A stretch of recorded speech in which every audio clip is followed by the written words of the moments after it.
রাতুল চরণে স্থান দেব। আপনাদের ঘরের ছেলে আমি নতুন এসেছি কবিগানে। কবিগান গাইতে গেলে যা কিছু দরকার হয় এ জগতের পরে তার কিছু লেশ মাত্র আমার মধ্যে নাই। প্রেম ভক্তি কিছুই আমার মধ্যে নাই। ভক্তের কৃপা হলে পরে হয়তো কবিগান হতে পারে। এই আসলে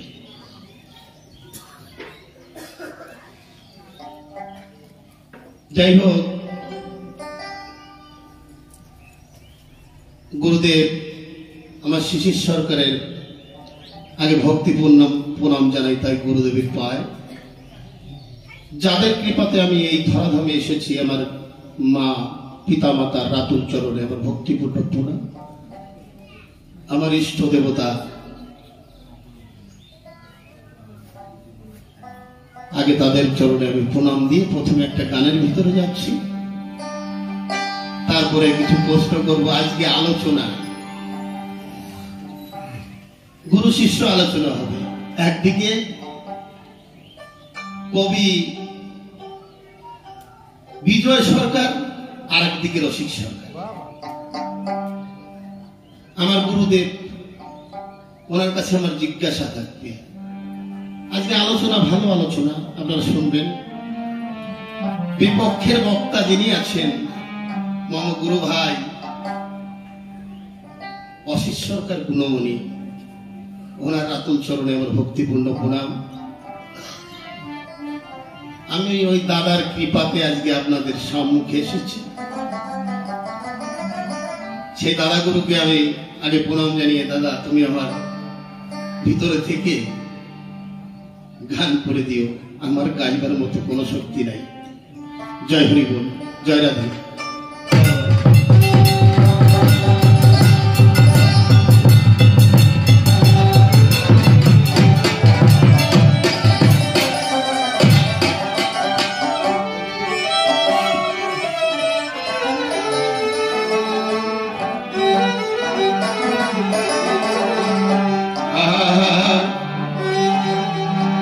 প্রথমে সবাই মিলে একটা জয়ধ্বনি উলুধ্বনি দিই।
কোন পথ দিয়ে আজ কোথায় এলাম রে?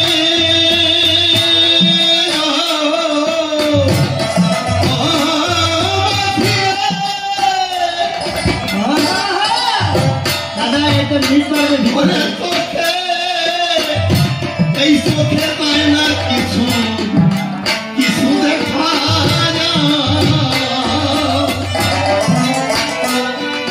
ঝড়ে রাতে কাঁদি কাঁদি পথে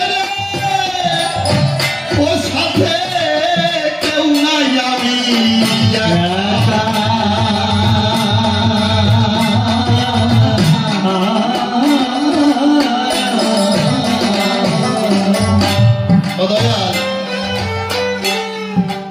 আমি কোথায় ছিলাম, কোথায় বা এসেছি? আমি যখন জননী জশ ধরেছিলাম আমি কি একদিনও ভেবেছি আমি ভূমিষ্ঠ হওয়ার পরে আমার পুনরায় আবার ফিরে চলে যেতে হবে? মায়ের কোলে বসে বসে কত সুন্দর দুগ্ধ পান করেছি আর গোবিন্দর মুখ দর্শন করেছি। যখন আস্তে আস্তে আমার বয়স হলো, বয়স হওয়ার সঙ্গে সঙ্গে একে একে সবাই আমাকে ছেড়ে দিতে লাগলো। যখন বৃদ্ধকাল এসে গেছে তাকে ভালোবেসে ডাক দেই, সেও আমার কথা শোনে না। যদি বলি ও বাবা আমার একটু জল পিপাসা পেয়েছে, আমাকে একটা জল দেবে, কেউ একটু জল এনে দেয় না, সময় নেই। সকালবেলা জল চাইলে বিকেল বেলা জল পাই। যদি এই ভাবনাটা আমি সময় থাকতে গোবিন্দের ভাবনা ভাবতাম তাহলে হয়তো আমি বুঝতে পারতাম আমি কোথা থেকে এসেছি আর কেনই বা এসেছি, আমি কি করতে এই জগতে এসেছি। তাই আমার পদকর্তা বলেছে আমি কোন পথ দিয়ে আজ কোথায় এলাম রে?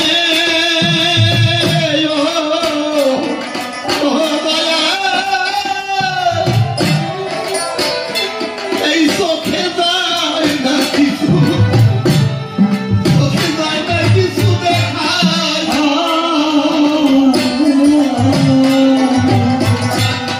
ঝড়ে রাতে কাঁদি পথে রে, সাথে কেউ নাই আমি একা।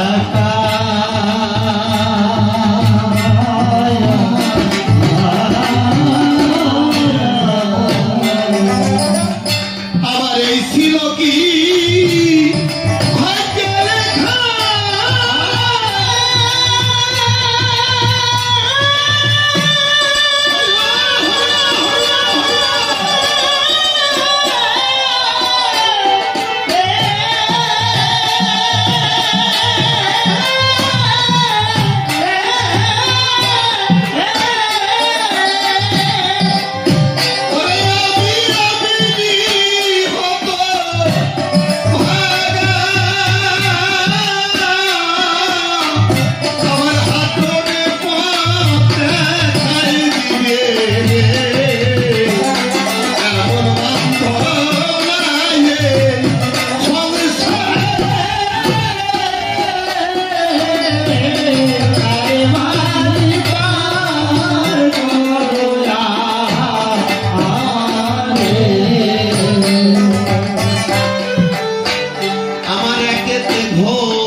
আমার খাটির বয়স ছিল তখন কত কষ্ট করেছি পুত্র কন্যার জন্যে, তাদের জন্য সারাদিন সারা রাত খাটনি করতে করতে আমার 10 ইন্দ্রিয় ষড়রূপ একে একে সবাই আমাকে ছেড়ে চলে যাচ্ছে। চুল যখন পায়ে ধরেছে তখন আমাকে ডাক দিয়ে বলছে, ওরে পাগল মন, তুই আমাকে চিনলি না? আমার সময় হয়ে এসেছে, আমি তোকে ছেড়ে চলে যাচ্ছি। চোখ বলছে আমার আর থাকার সময় নেই, আমিও এখনো চলে যাচ্ছি। আমার দন্ত চলে যাচ্ছে, চোখ চলে যাচ্ছে, কান শুনতে পাচ্ছি না। সবাই একে একে বিদায় নিয়ে আমাকে ছেড়ে জন্মের মতো চলে যাচ্ছে, আমি কাউকে চিনতে পারছি না। সেদিন আমার একা একা যেতে হবে। আমার সঙ্গে কি যাবে? শুধু হরিনাম, এছাড়া আর কিছু থাকবে না। তাই বলছে একেতে ঘর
সেদিন আমার বান্ধবকে থাকবে।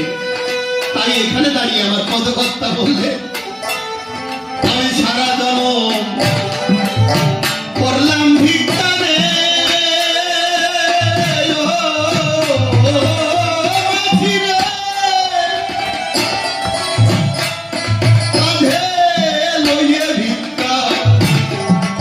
ভিক্ষার ঝুলি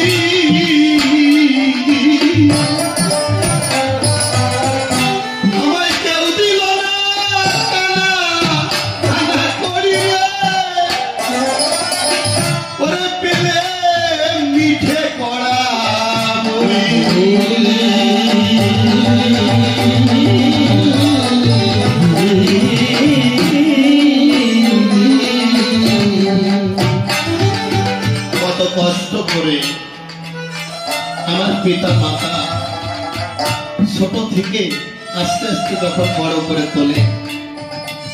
আমি পরের একটা মেয়ে যখন ঘরে নিয়ে আসলাম, সেদিন আমার পিতা মাতার কথা ভাবা উচিত ছিল। আমার একটা সন্তান হয়েছে, আমি একদিন বৃদ্ধ হয়ে যাব। এই জগতে কত দেখিবারে পাই, কত মা বাবারা খেতে পায় না, অনাহারে দিন কাটায়, কত কষ্ট করে সারা জনম চলে যাচ্ছে তাদের। দিনন্তে এক মুঠো খেতে গেলে কত বেশি কথা শুনতে হয়, কত কটু কথা শুনতে হয়। কিন্তু ওই পিতা মাতা আমাকে কত কষ্ট করে আমাকে এত বড় করে তুলেছে, এ কথা একদিন আমরা ভাবি নাই। আমার মা বাবা এত কষ্ট করে, এত দুঃখ করে আমাকে মানুষ করেছে, ভিক্ষা করে মানুষের বাড়ি বাড়ি জল খেতে এত কষ্ট করে আমাকে মানুষ করেছে। হয়েছে, কিন্তু একদিন সেই পিতা মাতার কথা আমাদের মনে নাই। আমি সারা জন্ম এত কষ্ট করেছি, আমি ধীরে যাদের জন্য এত কষ্ট করলাম তারা আমাকে, এখন আমি কিছু কর্ম করতে পারি না বলে আমাকে এত বেশি কথা বলে। মনের দুঃখে পিতা মাতা কি করে একটা খুঁটি ধরে চুপ করে বসে থাকে, একটা কথা না বললে নয়। আমি 2 বছর এই লকডাউনের থেকে আমি গানে জড়িত হয়েছি। লকডাউনের আগে আমি আহমেদাবাদে কাজে গেছিলাম। আহমেদাবাদ বসে আমার বাড়ি থেকে ফোন যায়, আমার বাবা অসুস্থ। আমি কাজে যাওয়ার আগে আমার বাবা আমাকে প্রণাম না করে আমি কোনোদিন কোথাও যাই। আমি এখন আমার বাবাকে প্রণাম করে বললাম, বাবা আমি একটু কর্মে যাচ্ছি। আমার বাবা আমাকে আশীর্বাদ দিয়ে বললো কি, বাবা যাও, তাই তাড়াতাড়ি কাজেতে চলে এসো। আমি কাজে যাওয়ার পরে 4 দিন পরে আমার কাছে ফোন যায়, বাবা অসুস্থ। আমি সঙ্গে সঙ্গে ওখানে টাকা পাঠিয়ে দিলাম। বাবা যত অসুস্থ হোক না কেন বাবাকে ঠিক করে তুলতে হবে। 2 দিন পরে যখন আমি মোবাইলে আমার বাবাকে দেখলাম, আমার বাবা মোবাইলে আমাকে দেখাচ্ছে, বলছে বাবা তুমি সারা জীবন ভালো থাকবে, তোমার কোনো কষ্ট হবে না। আমি তোমাকে আশীর্বাদ করছি, তুমি একটু তাড়াতাড়ি আসো, আমি তোমার সঙ্গে একটু কথা বলবো। আমি সেই দিন প্লেনের টিকিট পাইনি, পরের দিন প্লেনের টিকিট পেয়েছি। পরের দিন প্লেনের টিকিট করেছি। সন্ধ্যার সময় ফোন গিয়েছে, বাবার অবস্থা খারাপ। তখন আর আমাকে কেউ, আমি এত বলছি আমার বাবার কাছে ফোন দাও, কেউ আমার বাবার কাছে ফোন দেয়। আমি যখন বুঝতে পারলাম, আমাকে যখন দমদমে আনতে গেল, আমি তখন বুঝতে পেরেছি। গাড়ি নিয়ে আনতে গেছি যখন, আমি তখন বুঝতে পেরেছি আমার বাবা বলে খারাপ হবে না। আমি এসে দেখি আমার বাড়ি রাস্তার সব জায়গায় লোক ভর্তি হয়ে যাচ্ছে, কিন্তু সবাই আছে, আমার বাবার এই জগতে নাই।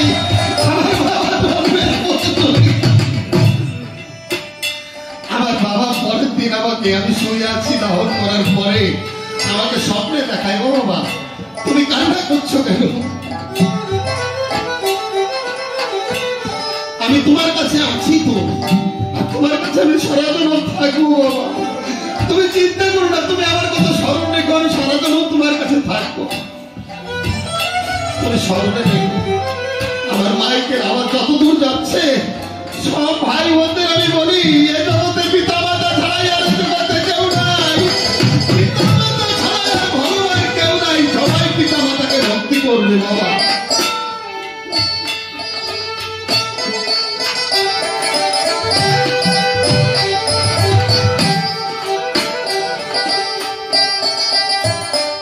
আমার পদকথা লিখলে, আমি সারা জনম করলাম ভিক্ষা,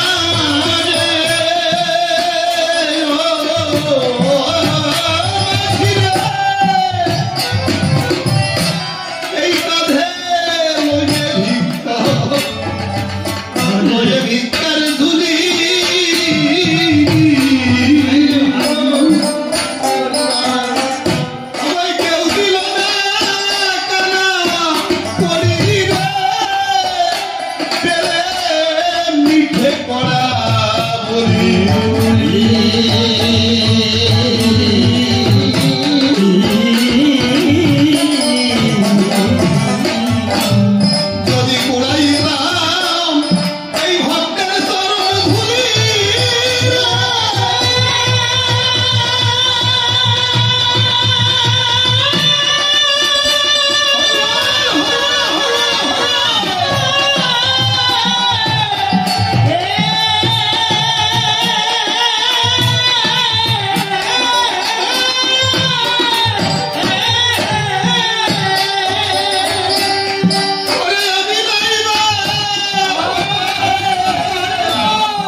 কৃষ্ণ গোবিন্দ বলে কাঁদে, সারাদিন কর্ম করে কষ্ট করে যে গোবিন্দ বলে ডাকে, জীবনতে যদি কেউ মন দিয়ে তাকে একবার ডাকতে পারে, আমি সেই তার করি নাই, সেই মানুষকে বান্ধব হতে পারি এই জগতে। এছাড়াই আমি টাকা পয়সা বিষয় ভাবত যার আছে তার বান্ধব কিন্তু আমি না, যার অর্থ নেই। তাই বলেছে তার করি নাই, আমি তার বান্ধব। তাই আমার পদকর্তা এখানে দাঁড়িয়ে লিখলেন, আর অনাদি কয় কদয়াল মাঝি রে,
তোমাকে প্রণাম দিতে ভক্তি নাই মমচিতে, দয়া করে প্রণাম লহ ওই দয়াময়। তোমাকে বিশ্বহীরি আর যত নর নারী সবই তো তোমার দেয়া দান, সৃষ্টি স্মৃতি পোলায় যাহা সবই তোমার দেয়া, তাহা নিরারস করিতে আস্বাদন। যেমন বসন্তে পুরোভাগে কুকিলটাকে কুহুর বেগে শোনায় মধুর কুহগান, তাই তো তোমার আশালবী, তাই তো আজ চারণ কবি, দয়া করে প্রণাম লহ ওহে ভগবান। মম নাম বিধান সরকার, সে নামের আর নাই দরকার, ভূমিকাতে করতে হবে পদার্পণ। পিতামাতার যুগল হেরি আর যত নর নারী সবই তো তোমার দেয়া দান। তাহলে গুরু মম শিশির সরকার যে নিয়েছে জীবনের ভার, কোটি কোটি প্রণাম জানাই সেই গুরুর রাঙা পায়। গুরু তুমি আমার কথা লবে, তুমি থাকো যে দেশে, আমায় তুমি ভালোবেসে আমার হৃদয়াসনে বসে বসে তোমার কথা তুমি বলে দিও। বিপক্ষের বক্তা যিনি মম গুরু ভাই অশিস সরকার গুণমণি, প্রণাম জানাই সেই গুরু ভাই রাঙা পায়।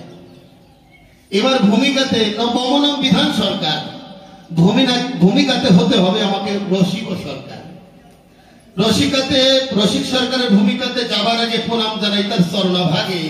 হে রসিক সরকার, তুমি তোমার কথা নেবে, তুমি থাকো যে দেশে, আমায় তুমি ভালোবেসে আমার হৃদয়াসনে বসে বসে তোমার কথা তুমি বলে দিও। যাক, এবার আমাদের প্রশ্ন, এবার কিছু কথা বলতে হবে। তার কাছে আমার জিজ্ঞাসা গুরুর কাছে, গুরু তুমি আমার কথা নেবে, আমি দেখিতে পাই এ জগতের ভিতরে ব্রহ্মচারী কাকে বলে? চার প্রকারের ব্রহ্মচারী দেখিবারে পায়, তাই না বাবা? এ জগতে চার প্রকার ব্রহ্মচারী। কেমন? কেউ গৃহে থেকে ব্রহ্মচারী হয়, সন্তান আদি সব আছে, তবুও সে ব্রহ্মচারী। এই গেল এক প্রকার। দুই প্রকার, রাস্তায় রাস্তায় ঘুরে বেড়ায়, কেউ সংসার ধর্ম ত্যাগ করে গৃহ ধর্ম ত্যাগ করে একজন ব্রহ্মচারী হয়, এই একজন ব্রহ্মচারী। আবার বিয়ে থামা করে নাই জীবনে কেউ, সে কোনোদিন বিয়ে থামা করে নাই, সেও কিন্তু ব্রহ্মচারী, এই এক প্রকার ব্রহ্মচারী। আর একজন গৃহেতে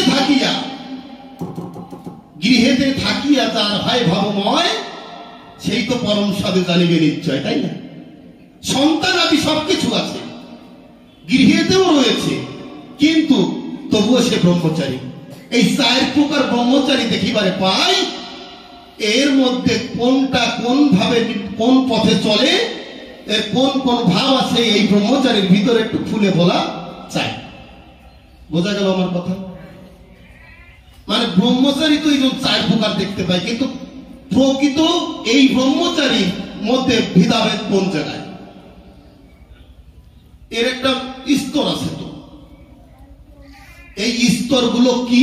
4 প্রকার স্তর দেখিবারে পাই, এই সঠিক স্তরগুলো একটু খুলে বলো আগে সবাই। গল্প টল্প দেওয়া যায় নাকি? থাক, পরে দেবানি। আচ্ছা গেল, তাহলে মনে রাখবেন কিন্তু আমি কি বলে যাচ্ছি, এই কথাগুলো মনে রাখবেন। আর একটা জিজ্ঞাসা, গুরুর কাছে প্রশ্ন করতে গেলে পরে একটু ভাবে চিন্তা করতে হয়। গুরুর কাছে কোনোদিন প্রশ্ন করা যায় না, জিজ্ঞাসা করতে হয়, গুরু তুমি আমাকে কথাগুলো বলো খুলে। আমি বৃন্দাবনে এই যে এত ভক্ত চলাচলে, কিন্তু নাম কীর্তন নাম করে, নাম সংকীর্তন বলে যাবে, কিন্তু এই নাম সংকীর্তনটা কি? নাম বলে বুঝলাম, একজনের নাম ধরে ডাকলে পরে তাকে নাম বলা হয়। হরে কৃষ্ণ কৃষ্ণ কৃষ্ণ হরে হরে, হরে রাম রাম রাম হরে হরে। কিন্তু সংকীর্তনটা কি আমার একটু জানবার বিষয়। আপনারা কি শুনছেন যে সংকীর্তনটা কি? দেখবেন কোন বাড়িতে যাওয়ার আগে কেউ যদি বলে, বন্ধু বান্ধব রাস্তায় চললে পরে বলে না, চল একটু চাটা খাইয়ে, কিন্তু চাটা চিনলাম, টাটা তো চিনলাম না, তাই না? তার নামটা তো চিনলাম, যে কি নাম পড়ে। সংকীর্তনটা দুটো প্রশ্ন হয়ে গেল, কিন্তু এই একটা প্রশ্ন, এই গেল দুটো প্রশ্ন। তাহলে নাম সংকীর্তন, এই সংকীর্তনের ধারাটা কি, আর এই সংকীর্তন কেন বলো, ফুলে বলো, সভাতল একটু জানিবার বিষয় নাকি? হয়ে গেল। আজকে গোসাইকে ছাড়া নাই, কিন্তু এখানে এসে অনেক কথা শুনছি বলে, মানে ওই যে কয় না, নতুন আসলি পরে কিরম হয়, কিন্তু নতুন আসলে কি হবে, আমরা অনেক পুরনো, আমরা এই দিকে যাকে দেখবো তারাই আমার আপন, আমি পুরনো কেমন, তাই না? এইখানে যারা বসে আছেন বলেন দেখি, আমার আপন ছাড়া কেউ আছেন নাকি? আমার আপন ছাড়া কেউ নাই। তাহলে নাম সংকীর্তন বললে কেন, এইটা একটু খুলে বলো, একটু জানিবার বিষয়। আর একটা প্রশ্ন দিয়ে যাই নাকি, প্রথমবারে বেশি দিলে পরে আবার রাত হয়ে যেতে পারে। আর একটা প্রশ্ন হচ্ছে, জিজ্ঞাসা তোমার কাছে, গুরু তুমি আমার কথা নেবে, খুলে বলো আজ সভাতলে। এই যে এই জগতের মধ্যে যত ভক্ত দেখিবারে পায়, এই ভক্তের ধারাটা কি হয়? 4 প্রকার ভক্ত আছে। প্রকৃত ভক্ত কাকে বলা হয়? এই ভক্ত দেখলে পরে মানুষের ভিতরে প্রেম ভক্তির আবির্ভাব ঘটতে পারে, কিন্তু ভক্তের নিদর্শনটা কি, এইটা একটু জানতে। মানে কৃষ্ণ নাম করতে করতে কেউ কেটে কেটে বিভোর হয়ে যায়, যে কোনো নাম করলে পরে কান্নাকাটি করে, ঢলাঢলি করে, বিশাল একটা ভাবধারা তার ভিতরে বর্তায়। কিন্তু এই ভক্তের নিদর্শনটা কি? প্রকৃত ভক্ত হলে তার নিদর্শন কি হয় এ জগতের পরে একটু খুলে বলো, সভাস্থলে একটু জানিবার বিষয়। প্রকৃত ভক্ত আমাদের চিনতে হবে।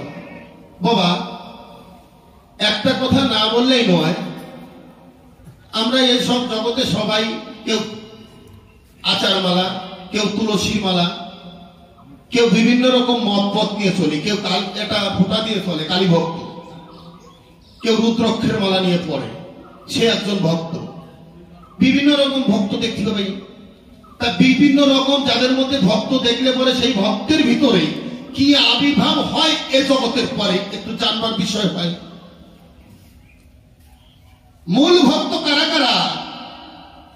এই কৃষ্ণ নাম করলে পরে কি আসক্তি জাগে এই অন্তরে, একটু খুলে বলো সভাস্থলে, একটু জানিব তোমার কাছে। এইবার একটা কথা না বললে নয়, গল্পটা দেব নাকি? ও বাবা, আরে কবা তো না করি পরে আমি গল্প দেবো নাকি? যদি গল্প শোনার লোক না থাকে তা না দিয়ে দেবো নাকি?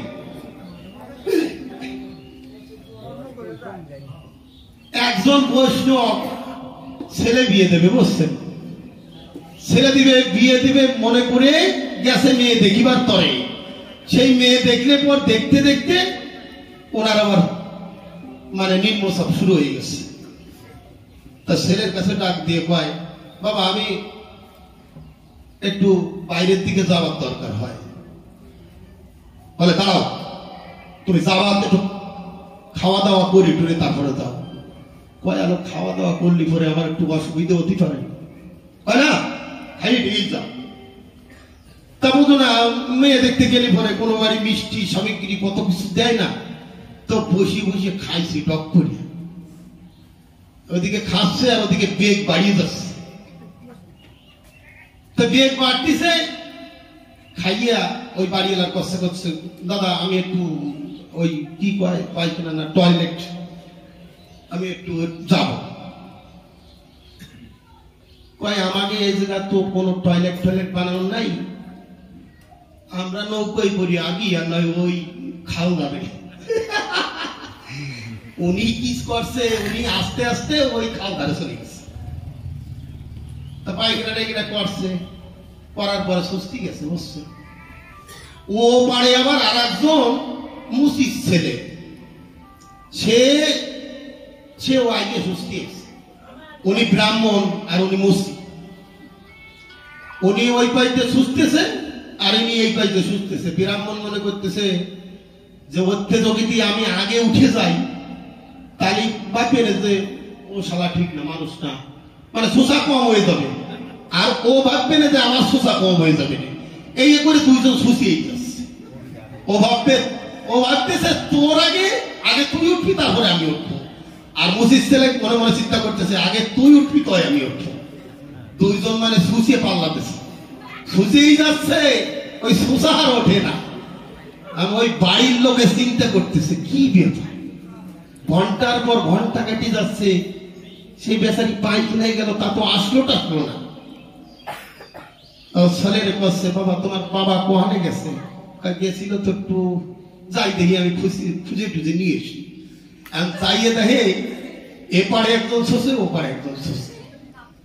যাই ও বাবা তুমি দাঁড়াই করছে, বাবা কি হচ্ছি তো, আরে কথা কবি না, আজকে শুষে পাল্লা দিছি, ও কত দূর পারে আর আমি কত দূর পারি দেখে। মানে দুইজন শোষার বন্ধ দিচ্ছে না, মানে শোষার পাল্লায় পড়ে গেছে। তা গোসাই তোমার কাছে করি নিবেদন, তুমি আমার কথা নেবা, এই শোষণীর মতন কাজ করবে না, সঠিকভাবে প্রশ্নের জবাব দিও, নাকি ওই শোষণীর মতন দিয়ে যাই চলে যাইও না, ভালো করে জবাব দিও। যাই হোক, এইবার কিছু বলতেছে ঠিক না, বললি পরে বলতে পারে। আমি আপনাদের ঘরের ছেলে না, যদি কিছু বলার দরকার হয় বলবেন, অসুবিধা নেই।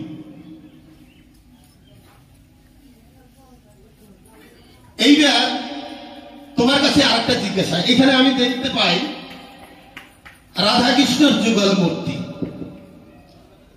রাধা কৃষ্ণের যুগল মূর্তি এর আগে লীলা কীর্তন হয়েছে নাকি? না নাম কীর্তন হয়েছে? বাবা লীলা কীর্তন, নাম কীর্তন সবকিছু হয়েছে। আমি তোমার কাছে একটা জিজ্ঞাসা করি গোসাই, মহারাশে গুরু হয়ে রাসেশ্বর, রাসেশ্বরী নেবে করে রাসবিহার। আমি মহারাজ হেরিব, মহারাজ করিব, সীতা মেতে রব প্রেম রস পান করি। এই মহারাজ কাকে বলে একটু খুলে বলো সমাজ তলে। বুঝেছেন তো? কি আমরা রাস বলি, রাস বলি না? রাস আপনারা তো সবাই জানেন, রাস করে, রাস হয় না? এই রাসের তত্ত্ব একটু জানবার দরকার হয়।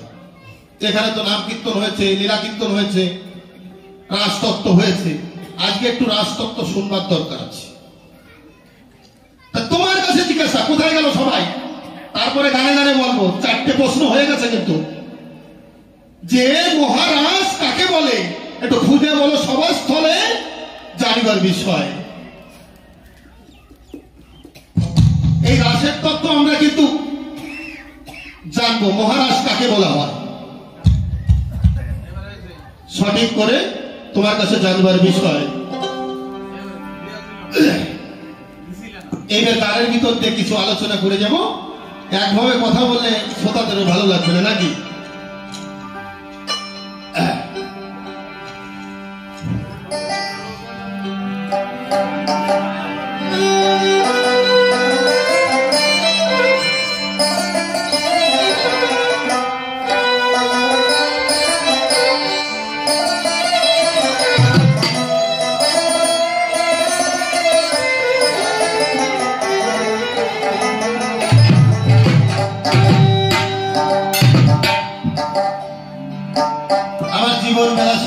এখানে সবাই শুনেছি ভাটিয়ালি গান শুনবে, আমরা সেই ভাটিয়ালির ভিতর দিয়ে যাব।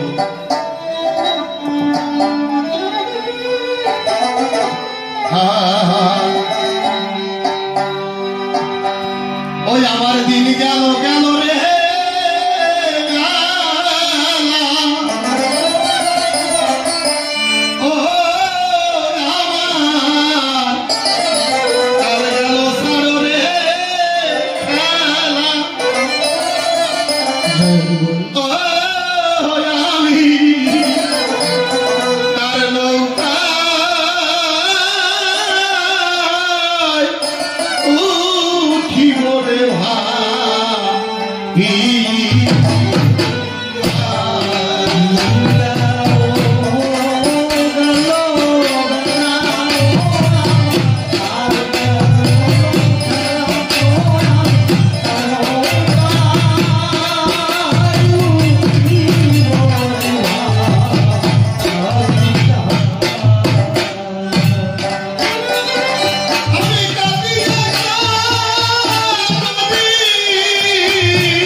নিজের বাড়ি?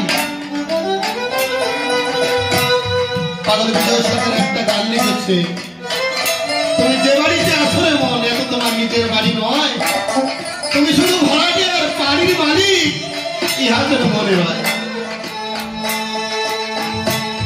আমার মা, আমরা যে মায়ের কাছ থেকে এসেছি,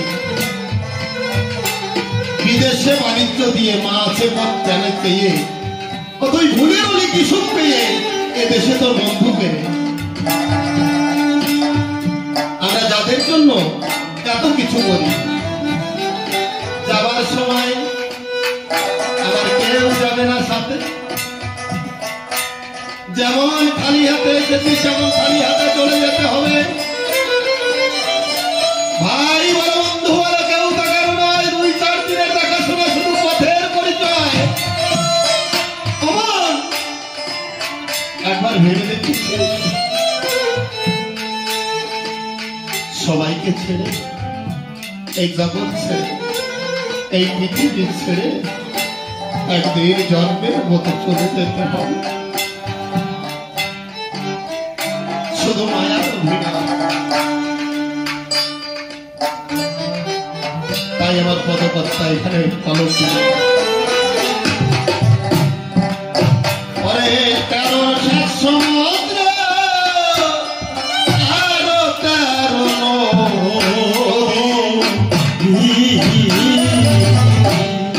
আর দিতে হবে বুঝি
কোথায় ছিলাম, কেমন ছিলাম সেটা আমার জানা নেই, এখন আছি। এরপরে তুমি আমাকে কোথায় নিয়ে ফিরে দেবে আমার?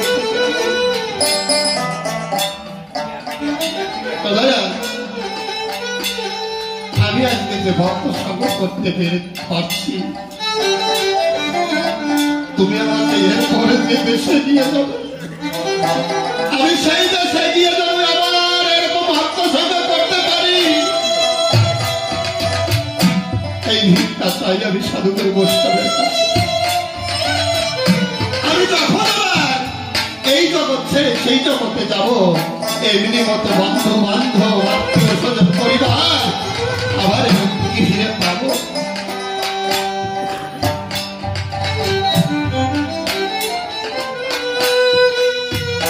একটা কথা না বললেই নয়, বীরের মন্ডল নাম করে একজন ভক্ত আমাদের ওইখানে কালীনারায়ণপুরে বাড়ি,